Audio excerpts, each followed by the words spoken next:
샬롬, 일론 머스크 41번째. 큰 경쟁자는 언론인들이나 여타의 전문가들이 콘텐츠를 게시하고 유저로부터 수익을 얻는 데 사용하는 온라인 플랫폼 서브스택이 될 것이라고 결론을 내린 상태였다. 휴식 시간에 머스크는 건물을 돌아다니며 직원들을 만나보기로 했다. 그의 안내를 맡은 트위터 보좌관은 긴장한 표정으로 직원들이 재택 근무를 선호하기 때문에 회사 안에 사람이 많지 않을 것이라고 말했다. 수요일 오후 한낮이었지만 업무 공간은 한산하기만 했다. 마침내 10층 커피바에 도착해서야 20여 명의 직원들을 발견했는데 그들은 주저하는 표정으로 거리를 유지하려 했다. 하지만 보좌관의 독려에 결국 직원들은 머스크 주위에 모여들었다. 전자레인지에 넣고 아주 뜨겁게 데워줄 수 있나요? 그가 커피를 받자마자 물었다. 아주 뜨겁지 않으면 너무 빨리 마셔버리거든요. 초기 단계의 제품 개발을 주도했던 에스더 크로퍼드는 소액 결제에 사용할 수 있는 트위터용 지갑에 대한 자신의 아이디어를 열심히 설명했다. 머스크는 그 안에 넣는 돈이 고수익 계좌에 연결될 수 있어야 한다고 말했다. 우리는 트위터를 세계 최고의 결제 시스템으로 만들어야 합니다. 내가 X닷컴으로 하고 싶었던 것처럼 말입니다. 금융시장 계좌에 연결된 지갑, 그것이 바로 크리스탈을 빛나게 하는 핵심 요소입니다. 프랑스 태생의 펜센 수시라는 젊은 중간급 엔지니어가 다소 삼가는 태도로 대화에 끼어들었다. 19초 안에 아이디어를 하나 말씀드려도 될까요? 그가 물었다. 혐오 발언에 대한 관리를 크라우드 소싱하는 방법에 관한 아이디어였다. 머스크는 무슨 소리인지 알겠다는 듯 그의 말을 자르고 각 유저에게 보이는 트윗의 강도를 스스로 결정할 수 있도록 조작 가능한 슬라이드를 제공하자는 자신의 아이디어를 내놓았다. 어떤 사람은 테디 베어나 강아지를 원할 것이고 어떤 사람은 전투를 원해서 덤빌 테면 덤벼라 라고 말할 겁니다. 센수시가 말하고자 했던 요점과 딱 맞는 말이 아니었다. 그가 뒤이어 말을 하려고 하는 순간 한 여성도 무언가 말을 하려고 했다. 그러자 그는 기술업계에서 일하는 친구치곤 흔치 않은 일을 했다. 그녀에게 발언권을 양보한 것이다. 그녀는 모두들 궁금해하면서도 감히 꺼내지 못한 질문을 던졌다. 우리 중 75%를 해고할 건가요?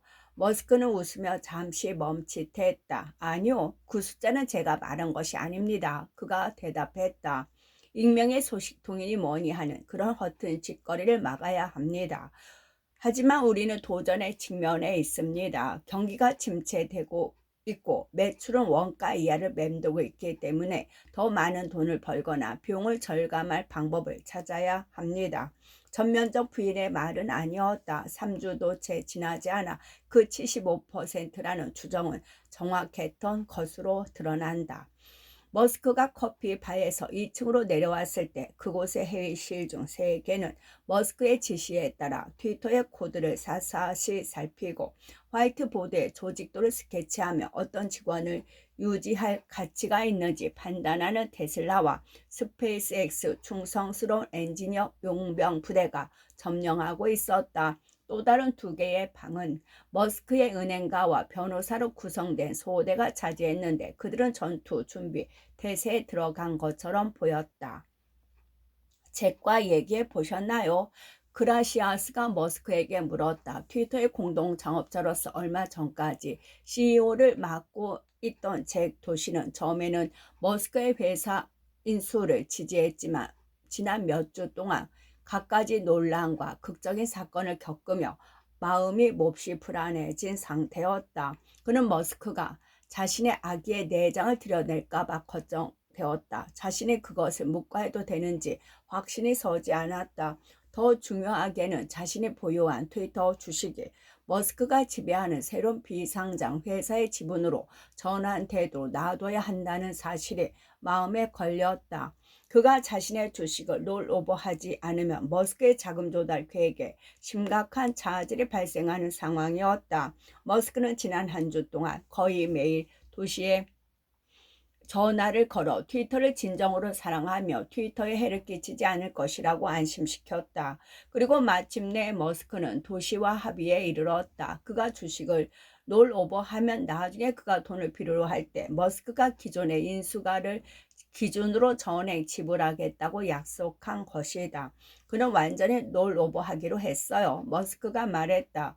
우리는 여전히 친구로 남는 거지요. 그는 장래의 유동성에 대해 걱정하기에 나중에 54.20달러 그대로 돌려주기로 약속했어요. 늦은 시간.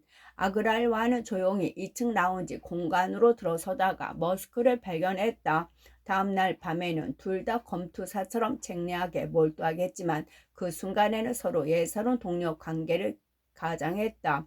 여기 계셨네요. 아그랄완이 부드럽게 말했다. 오늘 하루 어땠어요? 머리가 꽉 찼어요. 머스크가 답했다.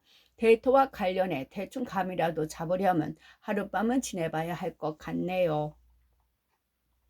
82장 교란 작전.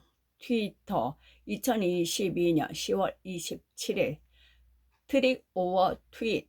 트위터 인수의 완결은 10월 28일 금요일로 예정되어 있었다. 트위터 경영진도 그렇게 생각했고 대중과 월스트리트도 그렇게 생각했다. 금요일 아침 주식시장 개장에 맞춰 이행 절차가 질서정연하게 진행되도록 세심하게 짜여 있었다. 돈이 이체되고 서로 서류에 서명을 하고 주식이 상장 폐지되고 머스크가 통제권을 갖게 되는 것이었다. 그렇게 되면 주식 상장 폐지와 경영권 변경이라는 두 가지 방아쇠가 동시에 당겨져 파라그 아그라왈과 그의 트위터 고위 임원들은 퇴직금을 수령하고 스톡 옵션을 행사할 수 있게 되는 것이었다. 하지만 머스크는 이를 원치 않았기에 팀원들과 함께 상황을 교란할 계획을 비밀리에 수립했다. 목요일 오후 내내 그는 사람들로 붐비는 회의실을 들락거렸다. 회의실에서는 안토니오 그라시아스와 알렉스 스피로, 제러드 버체 그리고 다른 몇몇이 머리를 맞대고 목요일 밤에 신속한 계약 체결을 강제하는 기습 전술을 체계적으로 수립하고 있었다. 만약 그들이 시간을 잘 맞춘다면 머스크는 스톱 옵션이 행사되기 전에 아그랄왈과 여타의 트위터 고위 임원들을 정당하게 해고할 수 있었다. 다소 대담하고 무자비하기까지 한 책략이었다. 하지만 머스크는 자신이 지불하는 가격과 트위터 경영진이 자신을 호도했다는 확신 때문에 그것이 정당하다고 생각했다. 오늘 밤 마감하는 것과 내일 아침에 마감하는 것 사이에 2억 달러의 차이가 있어요. 목요일 늦은 오후 상황실에서 그의 계획이 진행되는 동안 그가 내게 말했다. 복수를 하고 돈을 전략하는 것 외에도 머스크를 움직이게 한 요소가 있었는데 그것은 바로 모종의 게임즈맨십이었다. 깜짝 피날레는 마치 프로토피아 게임에서 적시에 이루어진 공격처럼 극적인 효과를 연출할 터였다. 목요일 밤의 기습 마감을 위한 현장 주의관은 머스크의 오랜 변호사인 알렉스 스피로였다. 예리하고 재미난 성격의 법률 종잡이인 그는 늘 전투를 갈망했다. 스피로는 2018년 혼란의 시기에 머스크가 수화 성애자와 비공개 전환 트윗으로 법적 공방에 휘말렸을 때 적절한 방어막을 제공하면서 머스크의 든든한 조언자가 되었다. 머스크는 능력에 비해 자신감이 지나치게 넘치는 사람을 경계하는 것을 원칙으로 삼았다. 스피로는 능력과 겸손 두 범주 모두에서 매우 높은 점수를 줄 수 있었기에 머스크는 때때로 조심하면서도 그를 높이 평가했다. 아그랄왈이 증명서에 서명하기 전에는 해고할 수 없는 거죠. 머스크가 어느 시점에 이렇게 물었다. 저도 이 일이 완료되기 전에 그들을 해고하고 싶습니다. 스피로드가 대답했다. 그는 동료들과 함께 자금이 이체되었음을 보여주는 연방준비제도 이사회의 조회 변호를 기다리면서 상황을 점검하고 여러 방안을 모색했다. 태평양 표준시로 오후 4시 12분 돈이 이체되고 필요한 서류에 실제로 서명이 완료되었음을 확인한 후 머스크와 그의 팀은 거래 완결을 위한 방아쇠를 당겼다. 트위터 인수를 돕기 위해 다시 합류한 머스크의 오랜 비서 잼 발라자디아는 바로 그 순간 아그랄과 네드 시걸, 비자야 가드, 고문 숀 에제덱에게 해고 통지서를 전달했다. 6분 후에 머스크의 보안 책임자가 들어와 모든 사람이 건물에서 대거되었으며 그들의 이메일 접속이 차단되었다고 말했다. 즉각적인 이메일 차단 역시 계획의 일부였다. 아그라와는 경영권 변경을 이유로 사직서를 제출할 준비가 되어 있었다. 하지만 트위터 이메일이 차단되는 바람에 문서를 지메일 메시지로 전송하느라 몇 분 지체할 수밖에 없었다. 그때 이미 그는 머스크에 의해 해고된 상태였다. 그가 사임하려고 했네. 머스크가 말했다. 하지만 우리가 한 발 앞섰죠. 스피로가 답했다.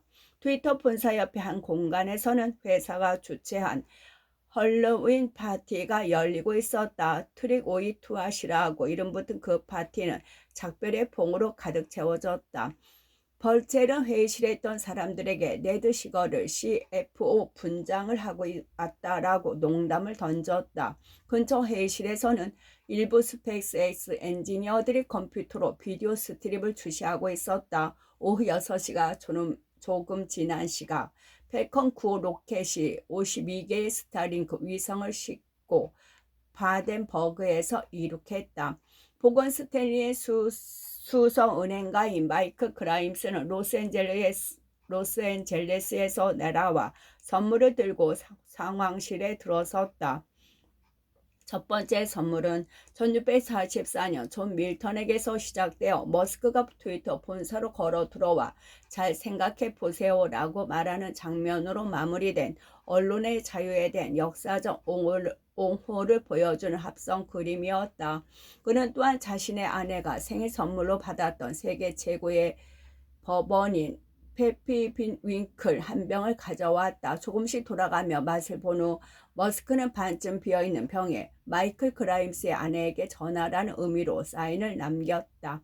몇 분 후 머스크는 자신의 세 번째 제품 수정에 돌입했다. 그때까지는 사람들이 웹에서 트위터.com 사이트를 방문하며 가장 먼저 로그인을 안내하는 화면을 보게 되어 있었다. 머스크는 그 대신 현재 유행하거나 인기 있는 내용을 보여주는 탐색 페이지를 띄우는 것이 좋겠다고 생각했다. 곧바로 탐색 페이지 담당자에게 메시지가 전달되었다. 테자스 다람시라는 그 젊은 엔지니어는 마침 인도를 방문하고 돌아오던 중이었다. 그는 월요일에 사무실에 출근해 수정하겠다는 답신을 보냈다. 지금 당장 하라는 메시지가 날아왔다. 그래서 그는 탑승하고 있던 유나이티드 항공기 와이파이를 이용하여 그날 밤 변경을 완료했다. 우리는 수년 동안 적용 가능한 여러 가지 새로운 기능을 개발하곤 했지만 아무도 결정을 내리지 못했습니다. 그가 나중에 말했다. 갑자기 빠른 결정을 내리는 사람이 사령탑에 앉은 겁니다. 머스크는 데이비드 섹스의 집에 머물고 있었다. 밤 9시쯤 돌아왔을 때 그 지역의 민주당 하원 의원인 로 칸나가 그곳에 와 있었다. 칸나는 언론의 자유를 옹호하는 인물로서 기술업계에 대해서도 잘 알고 있었지만 그날 그들의 대화는 트위터에 관한 것으로 채워지지 않았다. 대신 그들은 제조업의 미국 복귀를 위해 테슬라가 수행해야 할 역할과 우크라이나 전쟁에 대한 외교적 해결책을 찾지 못할 경우에 위험성에 대해 논의했다. 거의 2시간 동안 열띤 대화가 오갔다. 트위터 거래를 막 끝내고 온 일론이 그 얘기를 꺼내지 않아서 놀랐어요. 칸나는 말한다. 다른 이야기를 하고 싶어하는 것 같았지요. 83장 선봉장들 트위터 2022년 10월 26일에서 30일 삼총사 목요일 2층 회의실에서 젊은 기술자들을 소집한 사람은 머스크와 섬뜩하게 닮은 29살의 청년이었다. 에롤 남동생의 아들인 제임스 머스크는 헤어스타일과 이를 드러내씩 웃는 모습, 목에 손을 얹는 버릇, 남아공의 억양 등의 일론을 쏙 빼닮았다.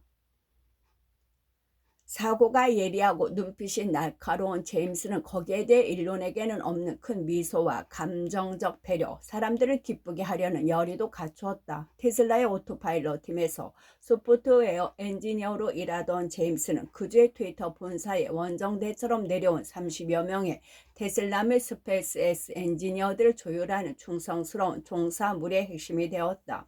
제임스는 12살 때부터 일론의 모험에 대한 열렬한 추종자가 되어 정기적으로 그에게 편지를 보냈다. 일론처럼 그도 18살이 되던 해에 남아공을 혼자 떠났고 1년 동안 요트에서 일하고 유스 호스텔에서 머물며 지중해 연안을 떠돌았다. 이후 버클리 대학교에 진학한 그는 졸업 후 테슬라에 입사했고 곧바로 머스크에 의해 2017년 극광란의 네바다 배터리 공장 서지에 투입되었다. 이어서 그는 인간 운전자의 비디오 데이터를 분석해 자율주행 차량의 행동 방식을 결정하는 신경망 경로 계획을 개발하는 오토파일럿 팀의 일원이 되었다. 10월 하순 일론이 전화를 걸어 임박한 트위터 인수 과정을 도와달라는 부탁을 했을 때 제임스는 잠시 망설였다. 그 주말이 여자친구의 생일인데다가 여자친구와 절친한 친구의 결혼식에 참석하기 위해 여행하는 중이었기 때문이다. 하지만 제임스의 여자친구는 그가 사촌을 도와야 하는 상황을 이해했다. 자기는 거기에 가야 해. 그녀가 그에게 말했다. 뉴럴링크에서 소프트웨어 엔지니어로 일하던 붉은 머리칼에 수줍어하는 성격의 남동생 앤드루도 이 임무를 위해 합류했다. 남아공에서 보낸 청소년 시절 형제는 국가대표급 크리켓 선수이자 스타급 공학도였다. 일론과 김벌보다 20살 가까이 어린 이들 형제에는 당연히 일론의 외사촌인 리브 형제가 포함된 사촌 동맹의 일원이 아니었다. 일론은 제임스와 앤드루가 남아공을 떠나 미국으로 건너왔을 때부터 등록금과 생활비를 대주며 보살폈다. 앤드루는 UCLA에 진학하여 인터넷 패킷 교환 이론의 선구자 랭클라 인록 교수 밑에서 블록체인 기술을 연구했다. 제임스와 앤드루 역시 마치 가족의 유전적 특성인 양 실제로 그랬을지도 모르지만 전략 게임인 프로토피아에 중독되었다. 전 여자친구가 그 때문에 난리를 치곤 했어요. 그래서 저를 떠난 건지도 모릅니다. 앤드루는 말한다. 지중해 연안을 떠돌던 제임스가 제노바의 한 유수 호스텔에 머물렀을 때의 이야기다. 두 손가락으로 병에 든 땅콩 버터를 찍어 먹는 제임스를 한 청년이 몰래 힐끗거렸다. 그거 역겹다. 그 청년이 웃으며 말했다. 그렇게 제임스는 위스콘신 출신의 마른 체격에 늘어뜨린 머리를 한 컴퓨터 천재이자 방랑자인 로스 노딘을 만났다. 미시간 공대를 졸업한 후 로스는 일종의 순회 프로그래머가 되어 원격으로 일하며 자신의 방랑벽에 마음껏 빠져들었다. 사람들을 만나면 다음은 어디로 가면 좋을까요? 라고 묻곤 했는데 그러다 제노바까지 가게 된 거였습니다. 여행하는 사람들, 특히 세속과 동떨어진 곳을 찾는 사람들에게 발생하는 뜻밖의 우연이 이들에게도 찾아왔다. 로스는 자신이 스페이스X에 지원할 계획이라고 말했다. 우리 사촌형 회사야. 제임스가 답했다. 얼마 후 로스는 현금이 바닥났고 그러자 제임스는 친구와 함께 인터뷰 인근에 빌려놓은 집으로 그를 초대했다. 로스는 마당에 캠핑 매트를 깔고 잤다. 어느 날 저녁 그들은 주황 레팡이라는 유행에 민감한 마을의 나이트클럽에 갔다. 거기서 제임스가 한 젊은 여성과 이야기를 나누게 됐는데 한 남성이 다가와 자신의 여자친구라고 말했다. 그들은 밖으로 나왔고 싸움이 벌어졌으며 결국 제임스와 로스 그리고 그들의 친구는 도망을 쳤다. 하지만 재킷을 두고 나왔기 때문에 로스에게 재킷을 찾아오는 임무가 맡겨졌다. 제가 가장 작고 온순해 보였기 때문에 저를 다시 거기로 보낸 겁니다. 그의 말이다. 그들은 집으로 돌아오는 길에 매복한 일당에게 기습당해 깨진 병으로 위협을 받았고 울타리를 뛰어넘어 덤불 속에 몸을 숨길 때까지 쫓겼다. 이런 식의 탈선 행위나 엉뚱한 장난질로 갖가지 사건을 겪으면서 로스와 제임스는 더욱 친해졌다. 1년 후 한 컨퍼런스에서 한 임원을 만난 로스는 피터 틸이 공동 창업한 다소 비밀스러운 데이터 분석 및 정보회사 벨런티어에서 일자리를 얻었고 로스는 제임스가 그곳에서 인턴십을 밟도록 도움을 주었다. 그리고 결국 로스는 제임스를 따라 테슬라의 오토파일럿 팀에서 일하게 되었다. 제임스 앤드루 로스는 마이크의 트위터 장학 과정의 선봉에 선 삼총사가 되었으며 구주의 회사 2층의 회의 공간에 변혁을 집행하기 위해 모인 테슬라와 스페이스X 엔지니어 30여 명으로 구성된 군단에서 핵심적인 역할을 수행했다. 아직 20대의 젊은 엔지니어들이었기에 대담하면서도 다소 어색했던 삼총사의 첫 번째 임무는 2,000명이 넘는 트위터 엔지니어들의 코드 작성 능력과 생산성, 심지어 태도까지 평가하고 그 중에서 살아남은 엔지니어들을 결정하는 분석팀을 이끄는 것이었다. 첫 번째 임무. 제임스와 앤드루는 머스크가 야전 캠프처럼 사용하던 2층 회의실 근처에 열린 공간에 놓인 작은 원형 테이블에 노트북을 올려놓고 앉아 있었다. 엑스는 근처 바닥에서 커다란 루빅 큐브 4개를 가지고 놀고 있었다. 물론 엑스는 겨우 2살 반이라 아직 큐브를 맞출 줄 몰랐다. 10월 27일 목요일 머스크가 인수를 기습적으로 완결하기 위해 서두르던 날이었다. 그와 관련된 회의가 거듭 진행되던 와중에 그는 1시간을 빼내 트위터의 엔지니어링 직군을 어떻게 정리할지 사촌들과 논의했다. 그 자리에는 AI 데이 2를 발표자 중 한 명이었던 오토파일럿 팀의 또 다른 젊은 엔지니어 다바스로프도 함께했다.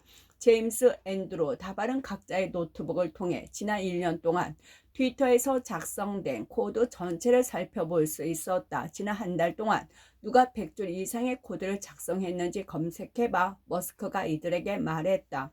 디렉토리를 살펴보고 누가 정말 열심히 코드를 작성했는지 확인해 보라고.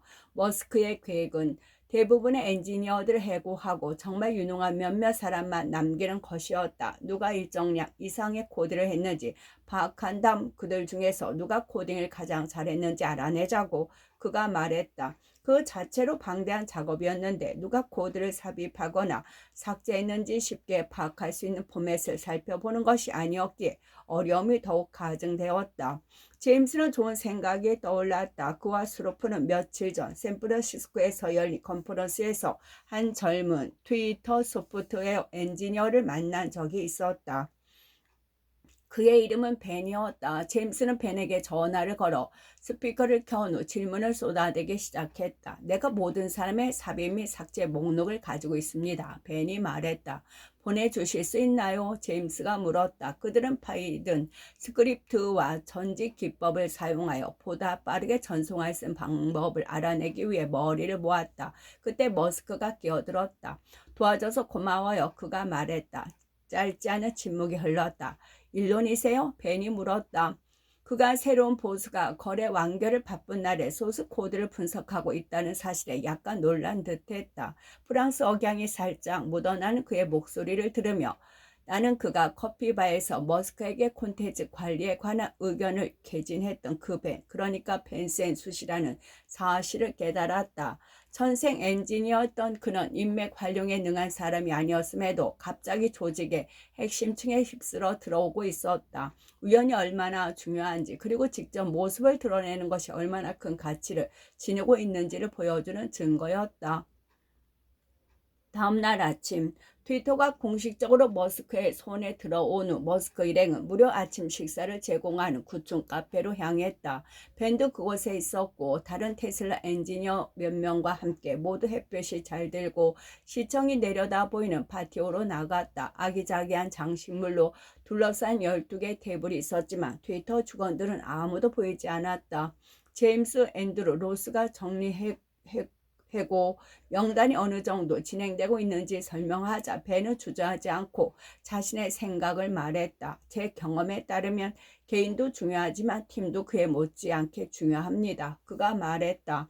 존 프로그래머를 골라내는 한편 정말 협력이 잘 되는 팀을 찾는 것도 유용할 것 같습니다. 스로프는 이 정보를 검토한 후 동의했다. 저와 제임스 그리고 오토파일럿 팀원들은 항상 함께 움직이기 때문에 아이디어가 매우 빠르게 흐릅니다. 팀으로서 우리가 하는 일은 어느 한 사람이 할 수 있는 것보다 더 낫습니다. 그가 말했다. 앤드루는 이것이 바로 머스크가 원격 근무보다 대면 근무를 선호하는 이유라고 언급했다. 이번에도 벤은 기꺼이 의의를 제기했다. 저 역시 출근하는 것이 중요하다고 생각합니다. 하지만 저는 프로그래머라서 매 시간 방해를 받는다면 좋은 성과를 낼 수 없습니다. 그래서 가끔은 출근하지 않기로 합니다. 아마도 2가지 방법을 병행하는 것이 가장 좋지 않을까 합니다. 책임자. 트위터 내부에서는 물론이고 테슬라와 스페이스X, 월스트리트에서도 머스크는 트위터의 경영을 도울 인물을 영입할지 여부에 대한 이야기가 돌았다. 소유주가 된 전날 머스크는 그런 후보 한 명을 비밀리에 만났다. 트위터가 인수해서 없애버린 동영상 스트리밍 앱 페리스코프의 공동 창업자 게이본 베이포어였다. 베이포어는 트위터의 제품 개발 담당 사장을 맡았으나 2022년 초 아그라르에 의해 별다른 설명 없이 해고되었다. 머스크의 회의실에서 기술업자 투자자인 스코펠스키가 배석한 가운데 만난 두 사람의 대화는 진정한 마음의 합의를 보여주었다. 광고에 대한 아이디어가 있습니다. 베어포가 말했다. 구독하는 사람들에게 관심사가 무엇인지 물어보고 맞춤형 경험을 제공하는 것입니다. 이것을 구독에 주어지는 혜택으로 삼을 수 있습니다. 광고주들도 좋아할 것 같네요. 머스크가 화답했다. 트윗에 대한 반대 투표 버튼도 활용할 수 있습니다. 베이포어가 덧붙였다. 유저들의 부정적인 신호가 순위에 영향을 미치게 하는 겁니다. 유료로 미인증된 유저만 반대 투표를 할 수 있게 해야겠네요. 그렇지 않으면 봇 공격의 대상이 될 수 있으니까요. 머스크가 말했다. 대화가 끝날 무렵 머스크는 베이포에게 가볍게 제안을 하나 했다. 여기서 다시 일하지 않을래요? 그가 물었다. 이 회사에 애정이 많은 것 같은데. 그런 다음 그는 S.com 시절 구상했던 모든 요소를 포함시켜 트위터를 금융 및 콘텐츠 플랫폼으로 만들겠다는 자신의 전체 비전을 제시했다. 글쎄요, 갈등이 되네요. 저는 대표님을 존경합니다. 대표님이 만든 모든 제품을 구매했고요. 다시 연락드리겠습니다. 베이퍼가 대답했다. 하지만 머스크가 다른 회사들에서 그랬던 것처럼 많은 권한을 넘겨주지 않을 것이 분명했다. 한 달 후 나는 베이포어에게 어떤 결론을 내렸는지 물었다.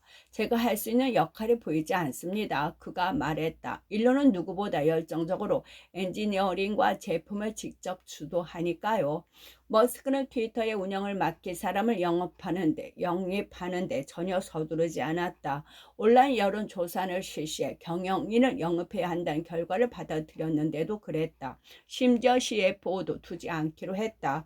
그는 트위터를 자신의 놀이터로 만들기를 원했다. 스페이스X에서는 그에게 직접 보고하는 임원이 최소 15명, 테슬라에서는 약 20명이었다. 트위터에서 그는 팀원들에게 그런 임원을 20명 이상 둘 의향이 있다고 말했다. 그리고 그들과 가장 헌신적인 엔지니어들 모두 10층에 있는 거대한 개방형 업무 공간에서 일하며 매일 밤낮으로 자신과 직접 소통하게 될 것이라고 선언했다. 과감한 구조 조정. 머스크는 너무 많은 엔지니어링이랑 직군의 대량 정리를 위한 전략 개발을 젊은 상총사에게 맡겼고 그들은 누가 우수하고 헌신적으로 일했는지 평가하기 위해 코드 베이스를 샅샅이 뒤졌다. 거래가 마무리되고 24시간 후인 10월 28일 금요일 오후 6시 머스크는 이들과 테슬라 및 스페이스X 신뢰할 수 있는 용병 30명을 모아놓고 계획에 실행에 작수했다. 트위터에는 현재 2,500명의 소프트웨어 엔지니어가 있어요. 머스크가 이들에게 말했다.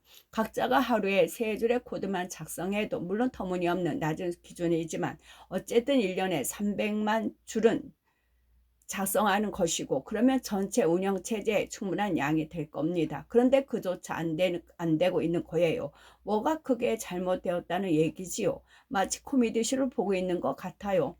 코딩에 대해 전혀 모르는 제품 관리자들이 어떻게 만드는지도 모르는 기능을 계속 주문하고 있습니다. 제임스가 말했다. 말 타는 법을 모르는 장군이 기병대를 지휘하고 있는 셈입니다.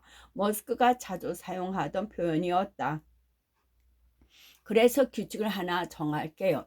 현재 오토파일럿을 개발하는 엔지니어가 150명이에요. 트위터도 그 숫자에 맞추기로 하겠습니다. 머스크가 선언했다. 트위터의 낮은 생산성에 대한 머스크의 견해를 인정하더라도 엔지니어의 90% 이상을 해고한다는 발상은 그 자리에 앉은 사람들 대부분을 움찔하게 만들었다.